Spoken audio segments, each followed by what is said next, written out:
folks, Captain Mike Hogan here from Hogan Lure Company. Today we're trolling our early season bluefin spread at a spot called the Claw, south of Martha's Vineyard. So we're fishing in open water here. So I often feel like, it's fishing a needle in the haystack. So we originally were heading specifically to a spot called the Claw. Truthfully speaking, we're really about 4 or 5 miles south of the Claw. When we arrived on scene, we saw a few birds, but nothing too exciting. We started steaming further south. The water is very cold. We noticed a couple things. One, there was a jump in water temperature between 55 degrees and 59 degrees. Now that's very cold, traditionally speaking, for south of the Vineyard. But that was a big break, and that often can pen bait into a certain area. And then shortly thereafter, we noticed a large pod of birds sitting on the surface. And that's always a good tell. And as we started investigating further, we slowed down, we started peeling away at the onion. We noticed some porpoises, some bait showering on the surface. We had piles of bait on the fish finder. The small bluefin today are keyed in on sand eels. So that means to me small baits in natural colors. So we're using 6-inch bulb squids on 40-inch spreader bars. I like the larger bars because they have a bigger target and a bigger presentation in the water. The light frames we use, the baits really pulse. So it's a very natural presentation in the water. Now we're also using large soft baits. Here I have the Hogan harness jig, and this bait is just a perfect sand eel imitation. We're fishing these on the flatline clips, a little further than usual back to flank the spreader bars. For starters, you just want to take a minute to line the bait up to see where you want to exit the bait. You want to eyeball that, mark it with your thumb as to where you want to exit the bait. Get a hook in, just push it all the way through. Now, you can see that shrink tubing we have over the harness and hook connection. That's going to create that semi-stiff rig, but it's also going to make it a little challenging to get that bait over the hump there. A little hand strength will do it. Slide it up.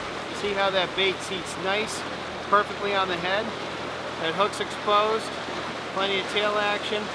Now you don't get a better sand eel imitation than this. It's just very natural presentation.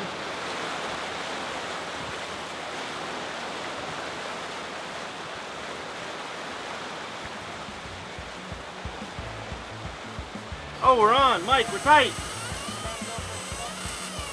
Good fish.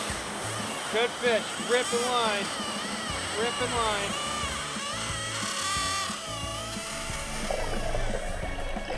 So the rod that I have here was custom made for me by Orbit Rods.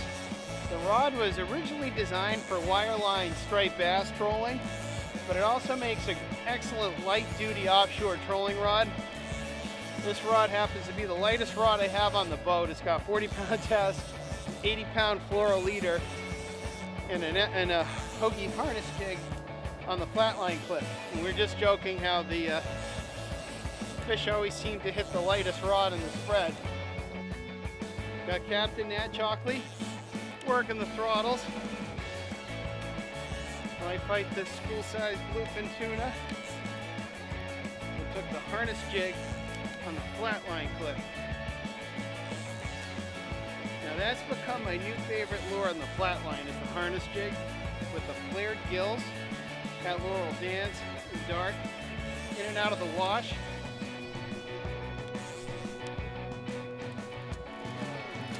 I think you saw the boat.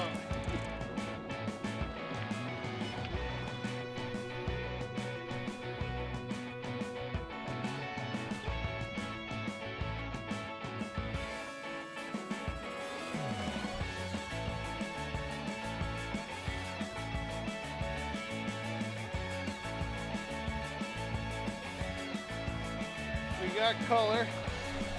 The fish up.